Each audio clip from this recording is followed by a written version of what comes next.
जमाना कितना भी बदल जाए, इतना भी नहीं कि बहू घर आए और सास गर्भवती दिख जाए। देखो मीरा, माँ का पूरा ख्याल रखना है, उनसे अब काम नहीं होता है। क्यों, क्या हो गया है? तुम्हारी माँ तो हट्टी कट्टी दिख रही है, पूरी शादी में घोड़ी की तरह नाची है, अब क्यों काम नहीं होता उनसे? वो माँ प्रेग्नेंट है ना, बच्चा होने वाला है। मैं कभी भी भाई बन जाऊंगा इस साल के अंत तक। क्या बोल रहे हो? वो सर पर हाथ रखकर बैठ जाती है। यार पहले क्यों नहीं बताया? कैसा मजाक है ये? झूठ बोल रहे हो ना? हाँ, झूठ बोल रहे हो ना? तभी ससुर की आवाज आती है। बहू, पानी गरम कर दे, तेरी सास को दवाई देनी है। समय पर दवाई ना दी तो परेशानी हो जाएगी। और हाँ, जरा काजू पीस कर दूध में मिलाकर ले आना। तेरी सास खुद से तो अपनी संभाल करेगी नहीं। हे भगवान, ये मैं क्या सुन रही हूँ? ये ससुर जी को क्या हो गया है? मैं क्या सोच कर आई थी? हाय रे, मैं तो किसी को मुंह भी नहीं दिखा पाऊंगी। अब ये रोना धोना बाद में करना, पहले गर्म पानी कर दो, माँ को दवाई देनी होगी। और हाँ, रात को माँ के पैरों में तेल लगा देना। बहू को गुस्सा आ जाता है, वो बड़बड़ करती किचन में जाती है जहाँ उसका ससुर खड़ा होता है। एक बड़ी जिम्मेदारी है हम सबके सर ऊपर। इस उम्र में माँ बनना खतरे से खाली नहीं होता। हाँ हाँ पता है, तो क्यों बन गई माँ?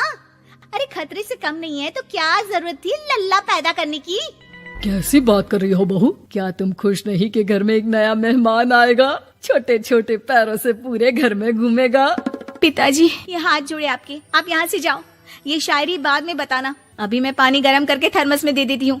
सारा दिन पिलाते रहो गरम पानी। और हाँ, ये बच्ची की बात बार बार मुझसे कोई नहीं करेगा। बहू का पारा अब चढ़ा ही रहता था। वो काम तो सारा करती, लेकिन किलस किलस कर। मीरा सारे काम से फुर्सत पाकर बैठी होती है कि माँ का फोन आ जाता है। बेटा, बहुत बड़ी जिम्मेदारी है तेरे सर पर, अच्छे से निभाना। ससुराल में हर किसी को खुश रखना वैसे तो मुश्किल है, लेकिन भगवान ही हिम्मत देता है बहू को हर कुछ सहकर सबको खुश रखने की। क्या बड़बड़ किए जा रही हो माँ? जानती भी हो कि यहाँ क्या चल रहा है? मेरी सास, अरे तेरी सास तो देवी है देवी। कितने खुश हो रहे थे सारे तेरी सूरत देख देख कर। पता नहीं जैसे बहू नहीं कोई मन मांगी मुराद मिल गई हो उन लोगों को। अरे बात तो पूरी सुनो। मन मांगी बुरा तो पूरी हुई है।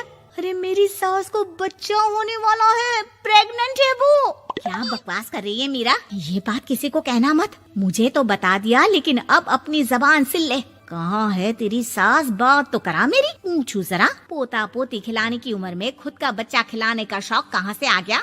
और आया भी तो बताना तो चाहिए था। अब क्या नाक कटाने के लिए हम लोगों से रिश्ता जोड़ा है? रुक, तेरे पापा से बात करती हूँ। मीरा फोन रखकर लेट जाती है। वो एक सपना देखती है कि उसकी गोद में एक बच्चा खेल रहा है। भाभी की गोद में कितना खुश दिख रहा है ना, लग ही नहीं रहा कि भाभी है। मैं तेरे लिए क्या लाया हूँ, सोने की बालियाँ। तेरी शादी में तो मैं बुढ़ा हो जाऊंगा ना। अरे कैसी बात कर रहा है बेटा, इसकी जिम्मेदारी तो तू ही लेगा। हम लोगों का तो कोई भरोसा नहीं, कब ऊपर वाला उठा ले। बहू को सास को देख देख कर गुस्सा आ रहा था। तभी वहाँ पड़ोसन आ जाती है। अरे बहू, तुझसे तो पूछने से भी डर लगता है कि कब खुशखबरी सुना रही है। अब तो अपनी 1 महीने की ननद की ही जिम्मेदारी संभाल ले, बहुत है। अपने जेवर भी रख देना और पैसे भी जमा करना शुरू कर दे। वो बात आगे बढ़ाती उससे पहले ही बहू जोर से चिल्लाकर उठ जाती है। नहीं नहीं नहीं नहीं, मैं अपने जेवर किसी को नहीं दूंगी। अरे कौन ले रहा है तुम्हारे जेवर? तुम औरतें भी ना सपने में भी जेवर ही संभालती रहती हो। मैंने जो सपना देखा है ना, सुनोगे तो होश उड़ जाएंगे। अच्छा, तुम अपना सपना बाद में बताना, पहले मेरा सुनो। कल मैंने इतना अच्छा सपना देखा कि अगर वो पूरा हो जाता है ना तो मैं तुम्हारे लिए रानी हार बनवा दूंगा। बहू अब सारे गम भूलकर पति का सपना सुनने में लग जाती है। अरे क्या सपना था बताइए ना, बोलिए भी तो, क्या सपना है? मैं पूरा कर दूंगी अगर बात रानी हार की है तो। बोलिए बोलिए। मैंने रात को सपना देखा कि माँ को बेटी हुई है और मुझे बहन। सच्ची, इस घर में बेटी हो जाए तो मैं तो झूम ही उठूं। मीरा का मुंह बन जाता है। वो चुप हो जाती है और सपने की बात याद करती है कि बेटी हुई तो उसे ही अपने गहने उसे देने होंगे। फिर तो रानी हार की जरूरत पड़ेगी ही। भाई लड़की बड़ी होगी, उसकी शादी होगी तो जेवर तो चढ़ाने ही होंगे ना, कहाँ से आएंगे वो? कितनी समझदार हो तुम मीरा। मैंने भी यही सोचकर तुम्हारे लिए रानी हार लेने का सोचा था। अरे फूटी किस्मत मेरी जो ऐसा परिवार मिला। मेरे पापा की तो मैं अभी क्लास लगाती हूँ, जो सब जानते हुए भी ऐसे परिवार में मेरी शादी कर दी। बहू पिता को फोन लगाने ही वाली होती है कि ससुर की फिर से आवाज आती है। बहू, गरम पानी ले आ जल्दी, थर्मस में खत्म हो गया है। बाद में खबर लेती हूँ मैं पापा की, पहले सास को गर्म पानी दिया हूँ। बहू अभी किचन में काम कर ही रही थी कि मीरा के मम्मी पापा आ जाते हैं। वो हाथ में ढेर सारे फल लेकर आते हैं। मीरा के पिता मीरा के ससुर से कहते हैं, लीजिए भाई साहब, ये फल रखिए, बहन जी को खिला दीजिएगा। वैसे कैसी है उनकी तबीयत? बस पता तो है आपको, ऐसे वक्त में जो होता है बस वही सब।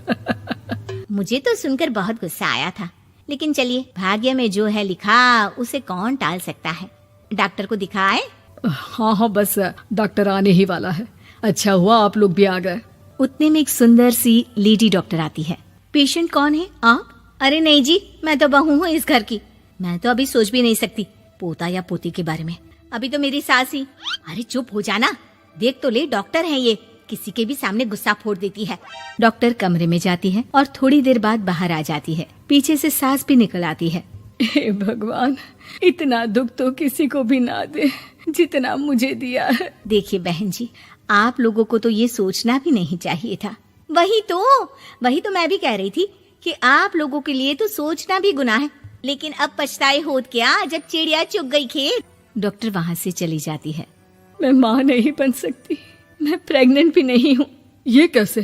तुम तो बोल रही थी कि अरे वो गैस का दर्द था और पेट भी गैस से फूल रहा था। डॉक्टर ने चूर्ण दे दिया है, गर्म पानी से फांकना है। मैं अभी लाती हूँ गर्म पानी। अरे मैं तो गीजर ही लगा देती हूँ।